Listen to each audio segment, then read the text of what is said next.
Bismillahirrahmanirrahim. Assalamualaikum warahmatullahi wabarakatuh. Halo rekan-rekan semua, kembali lagi dengan channel Sonogi. Baik Bapak Ibu, di kesempatan yang baik ini kami kembali akan berikan informasi terkait dengan pengadaan ASN tahun 2024. Oleh karena itu, silakan disimak video sampai selesai untuk mendapatkan informasi selengkapnya.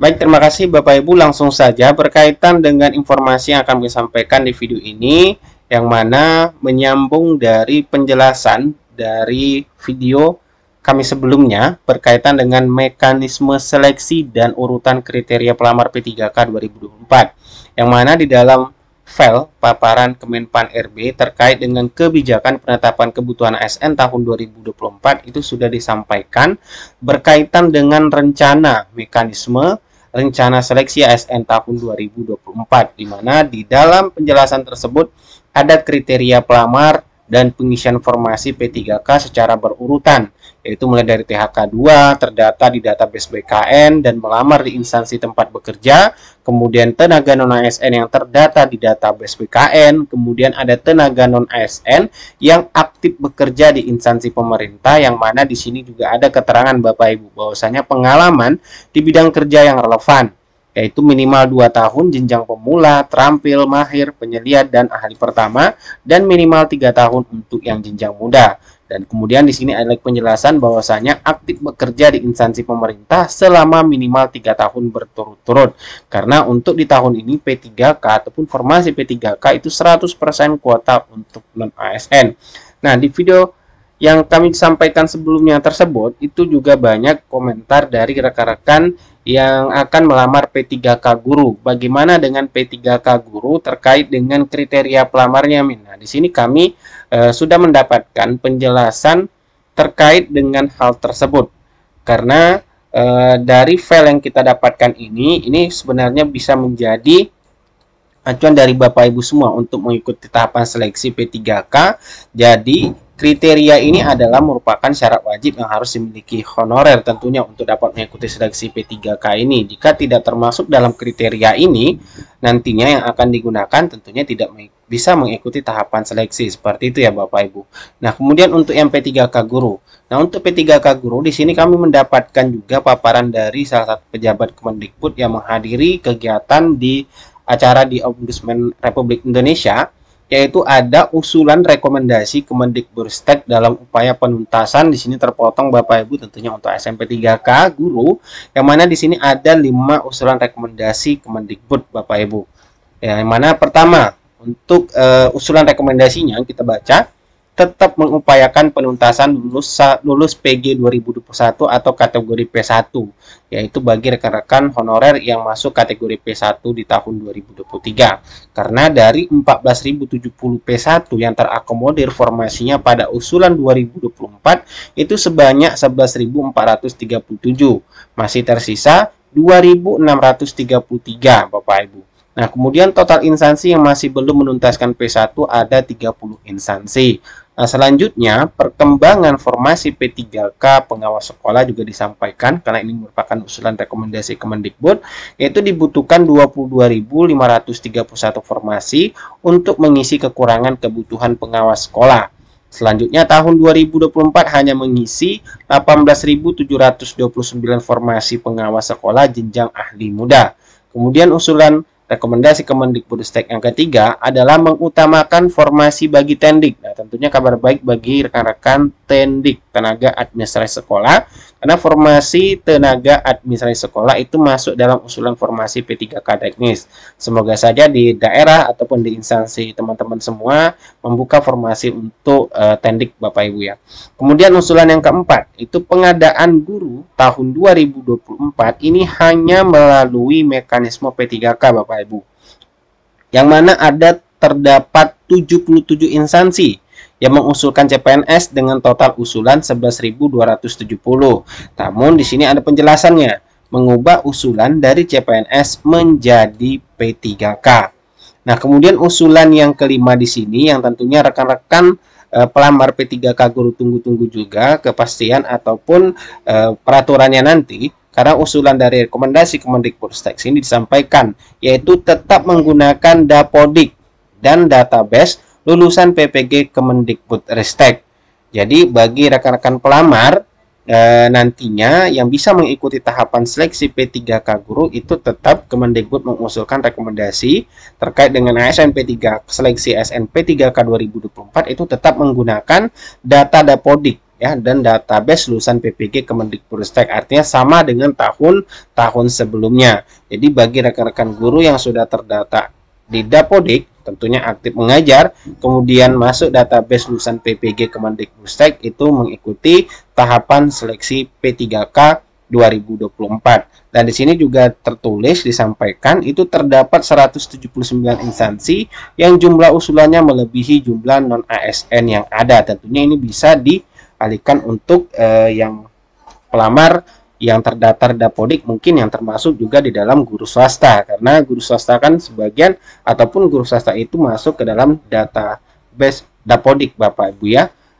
untuk di dalam proses di Kemendikbudristek bagi guru-guru yang di swasta masuk Dapodik, kemudian juga database lulusan PPG Kemendikbudristek untuk yang PPG Prajabatan yang ini Bapak Ibu.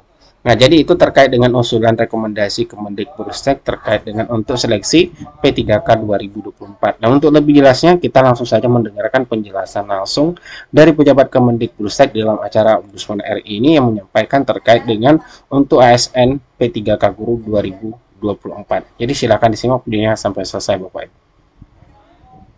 Visi besar kami sekalian di 2021, 22, 23 sampai 2024 saat ini tentunya kita inginkan pemenuhan guru yang memang saat ini sangat kurang sekali.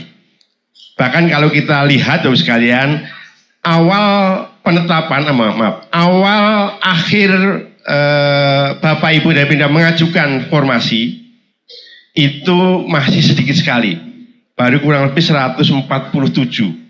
Bahkan kami sempat minta ke Menpan untuk bisa dilakukan penambahan waktu. Dan kami juga lakukan koordinasi kembali dengan Pemda untuk memaksimalkan usulan yang ada supaya penyelesaian yang P3K untuk gurunya bisa diselesaikan di tahun 2024. Tetapi kenyataannya sekalian itu pun juga belum terselesaikan. Dari formasi kami yang ada 419 ternyata baru sekitar 177 ribuan yang ditetapkan, yang diusulkan. Artinya masih hampir 40% kekurangan. Dan ini juga akan membawa isu atau permasalahan 2024 maupun yang di 2025 nantinya. Dan kami juga mengusulkan untuk yang tendik itu termasuk pengawas sekolah masuk di dalamnya. Untuk tendiknya itu pengawas sekolah masuk dalam tendik itu 82.000 di tahun 2024. Nah, tadi sampaikan tadi dari koordinasi dengan Basarnas kami sudah melakukan koordinasi tambahan 2 kali di akhir kemarin sebelum penetapan bersama dengan Kemenpan dan BKN serta perwakilan dari Bapak Ibu Pemda baik dinas maupun BKD. Nah, dari yang kami coba upayakan Bapak Ibu sekalian, ini 2 regional yang kami lakukan di tanggal 22 sampai 24 Februari. Di Jakarta kita mengundang 344 instansi, dan yang kedua itu di Makassar kita mengundang 202 instansi. Dan berikutnya Bapak sekalian, tentunya kita berharap apa yang kita lakukan, yang kami lakukan dengan adanya seleksi ASN P3K yang dari honor, tentunya kita punya semangat besar dan ada beberapa dampak yang ingin kita inginkan, baik itu kesejahteraan, kesempatan untuk peningkatan kompetensi maupun dalam hal pengawalan pembelajaran yang ada di satuan pendidikan. Itu harapan kami, karena begitu yang bersangkutan naik statusnya menjadi ASN P3K, tentunya tunjangannya akan setara dengan golongan ruang pangkat ASN, CPNS, bukan yang non ASN. Dengan penambahan tambahan setara dengan gaji pokoknya, tentunya tunjangannya juga akan didapatkan sehingga secara akan meningkat, akan memberikan semangat dalam hal pembelajaran. Nah, di tahun 2024 kami juga masih menginginkan yang pertama penyelesaian untuk P1-nya. Yang kedua, untuk pengawas sekolah, kami mohon juga bisa diusulkan formasinya atau pengisian di sistemnya BKN. Yang berikutnya terkait dengan tendiknya, ada tenaga administrasi sekolah yang juga kami usulkan 82.000 termasuk dalamnya adalah pengawas sekolah, dan juga pengadaan guru tahun 2024 yang melalui P3K, khususnya untuk yang usulan CPNS kami mohon dialihkan ke P3K dulu, karena nanti akan kami coba usulkan di Kemenpan mekanisme untuk CPNS yang gurunya setelah adanya RPP ASN yang akan nanti ditetapkan. Yang berikutnya kami juga mengusulkan bukan cuma data yang di BKN, tapi berdasarkan data Dapodik dan juga data lulusan PPG yang ada di Kemudistek, sehingga semuanya bisa terakomodir dan tertutupi kebutuhan yang ada. Nah, ini kalau kita lihat rincian dari yang kami sampaikan tadi, komitmen kami mencegah P1, tapi kenyataannya ada yang memang Pemda masih punya PR P1, tapi usulan untuk formasi P1-nya ada yang mengusulkan sesuai, ada juga yang tidak, ada bahkan ada yang memang kurang. Dan ini data bisa dilihat. Yang berikutnya, Bapak sekalian, ini beberapa hal di Kementerian Pendidikan untuk menghadapi tahun 2024 sudah menerbitkan kembali terkait dengan linearitas yang memang akan mencakup lebih banyak lagi kualifikasi S1-nya yang beragam tadi supaya bisa melamar ke beberapa bidang yang sesuai.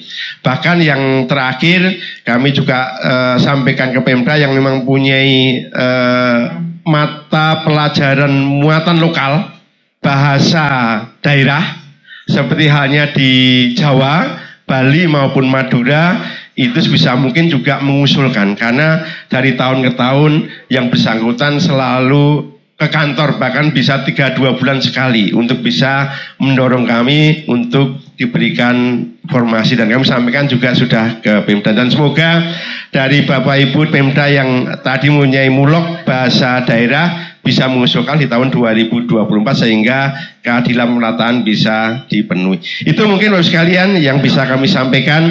Kalau terkait dengan helpdesk, kami siapkan call center setiap hari, ada yang kami siapkan dari mulai pukul 8 sampai pukul 17. Itu terus ada yang melayani, dan ada beberapa yang bisa kami sampaikan melalui beberapa kanal yang kami sudah siapkan. Demikian, kurang lebihnya mohon maaf. Saya akhiri. Assalamualaikum warahmatullahi wabarakatuh. Om Santi Santi Om Rahayu. Salam sehat untuk kita semua. Terima kasih.